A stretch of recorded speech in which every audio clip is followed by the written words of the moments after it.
दोस्तों आज हम सल्तनत उस्मानिया की बुनियाद रखने वाले जंगजुओं में से एक ऐसे जंगजू की बात करेंगे जो अपनी 125 साल जिंदगी में इस्लाम और तुर्कों के लिए बहुत सी जंगें लड़ी।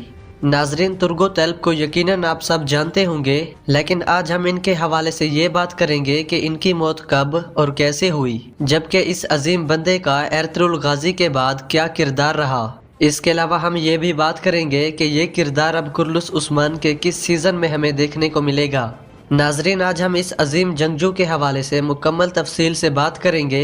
बस आपसे गुजारिश है कि वीडियो को आखिर तक लाजमी देखें ताकि आपको इस किरदार के हवाले से ये मुकम्मल मालूमात पता चल सके। दोस्तों, यकीनन आप सब तुर्गुत के हवाले से वो सब जानते होंगे जो दिरलिस एर्तुगरुल में दिखाया जा चुका है। यानी वो एर्तुगरुल गाजी के बचपन के दोस्त थे और इन्होंने एक साथ ही परवरिश पाई। फिर ये दोनों काफिरों के खिलाफ एक साथ जंगें करते करते बहुत सारे काफिरों को मौत के घाट उतारा। लेकिन नाजरीन, अब हम सीधा पॉइंट पर बात करते हैं कि एर्तुगरुल गाजी की वफात के बाद जब उस्मान का दौर शुरू हुआ तो उसमें तुर्गुत का क्या किरदार था। दोस्तों, जब उस्मान सरदार बना तो तुर्गुत गाजी उनके साथ थे, लिहाजा जब सल्तनत उस्मानिया की पहली जंग लड़ी गई तो उस जंग में भी तुर्गुत गाजी और उस्मान एक दूसरे के साथ ही रहे। उस जंग के बाद उस्मान गाजी को अपनी सल्तनत को मजबूत बनाने के लिए एनागोल किले को फतह करना था, क्योंकि ये एनागोल किला एक ऐसी जगह पर था जहां से तमाम बाज़ंतीनियों के कारोबारी और सियासी काफिले गुजरने के रास्ते थे। इस किले का कमांडर आया निकोला था, जो बाज़ंतीनियों में से सबसे ज्यादा बहादुर और एक अच्छा सियासतदान कमांडर माना जाता था।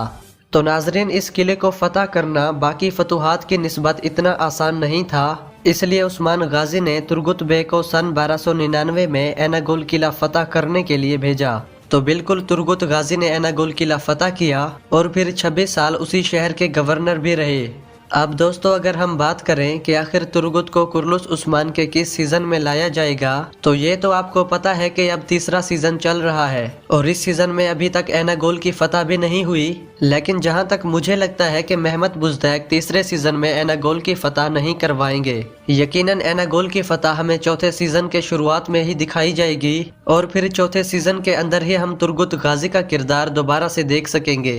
लेकिन नाजरीन, अब मैं आपको ये चीज़ भी क्लियर बता दूं कि अब जो तुर्गुत गाजी आएगा वो हमारा पुराना वाला चंगेज जोशकोन नहीं होगा, बल्कि किसी नए अदाकार को तुर्गुत गाजी बनाकर लाया जाएगा।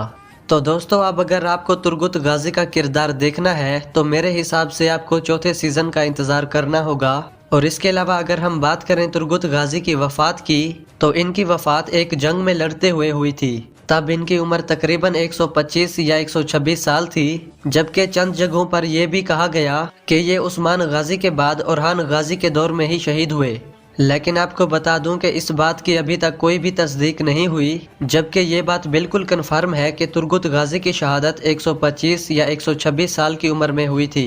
तो नाजरीन, इसके अलावा क्या आप इस सीरीज के चौथे सीजन तक इंतजार कर सकेंगे? प्लीज़ मुझे कमेंट सेक्शन में ये लाजमी बताना है और मिलते हैं हमारी अगली वीडियो में। तब तक के लिए अल्लाह हाफिज़।